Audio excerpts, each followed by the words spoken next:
So is the property market goosed? No. Do you want to buy these houses that I've just described? Absolutely not. Where is there a place to shelter in the storm? What do you do? Place to shelter in a storm is if there's any information I could give you from the '08 crash to how to navigate out it, there's the key component that you need to focus on is one word: cash flow. Yeah. And that means that whatever you buy, and if you cash flow it, you can ride whatever dip that takes place. Yep. So your key thing now is not, can I buy this and is it worth more in 2 years' time and can I sell it? Can I buy it and flip it in 6 months? Can I add value? Because all those types of deals are off the cards at the moment. And even like property sources and stuff like that. Yeah, it's great at making money. It's a great income, but that could probably be an issue for people as well, because that's maybe somebody that's maybe getting started or started a year or two ago. That could be their main source of income. That could reduce very, very little as this progresses. So we obviously set up a couple of years ago to build the cash flow side of the business. How long ago did I tell you about that? Yeah. And what have you seen? Yeah, exactly. You've seen everything roll out step by step. When I just started out, it was the sourcing and the refurbs and stuff that was my main income stream. But now, because obviously what we spoke about over the past maybe 2 years, I would say, is building something that is bringing money into the business without you doing much, and that's the cash flow, and that's the service accommodations, and that's where all the cash flow is coming from now. Yes, we're still doing the sourcing and the refurbs, but we have pivoted and we've set ourselves up in a way where if that part of the business doesn't run as well, this is still coming in, Think of it like this, right? Here's an easy way to get it over to people, right? There's a time to flip properties. You make quick money. So whether it's sourcing, flipping, capital appreciation, there's quick money, which means you can take some money and turn it into a lot more money in a relatively short period of time. Yeah. What you need is a rising market for that, right? And there's signs for a rising market, and that was 10 years ago, right? Now, it isn't 10 years ago and it's today. So those approaches at the minute aren't in play. You can't do them. And if you do them, you have high risk, and you've got a risk of not only not getting the result, but losing the money that you put up.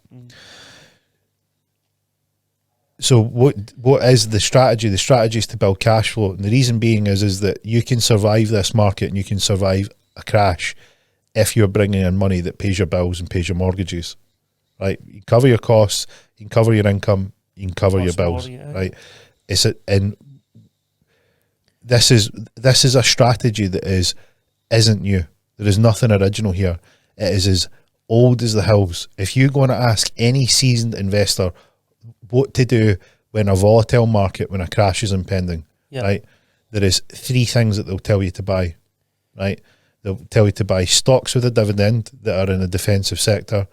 They will tell you to buy gold in an inflation environment and cash flowing real estate. Yeah. There's the 3 cornerstones of what they invest in. They've got your Grant Cardones and stuff like that abide by that. Yep. The cash flow side of things. And these are big players in the industry. Mm-hmm. Buy the real estate and buy the properties for the cash flow. So it's not just obviously, as I'm saying, it's the big players in the game. Well, this is what I mean is like when we've done some simulations in terms of, right, say you get a client that comes to you, right? So say you've got someone out there that's like, look, I'm really interested in the property market. I've always wanted to do it and I'm in a position to do it, but my timing I think's a little off because I've been listening to your podcast and you're talking a lot about the crash that might be there and I'm worried about it. So should I hold off? And we do some simulations where we say, right, well, here's the things that we tell you to hold off from: the flips, the capital appreciation plays, the bigger stuff, because the interest rate component can really, really hurt them disproportionately to some of the lower priced properties. And if we take our strategy that we would use, which is we buy this property at this price, here's the cash flow it can generate, right? And that cash flow is, say, 20%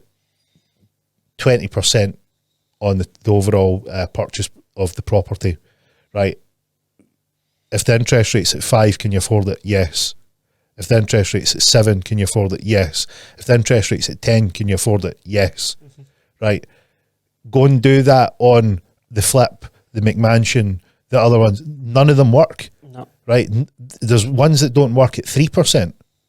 Right. Because they only worked at 1. And now we're not at 1, we're at 4. So they don't work. That's why we're warning you about these ones. Right. But there's other ones that they work. They give you room to breathe because you can cash flow them. If you cash flow them, then you can buy the income generating real estate. You can cash flow them. They work. You're getting paid to hold the asset. You can be paid to ride the storm.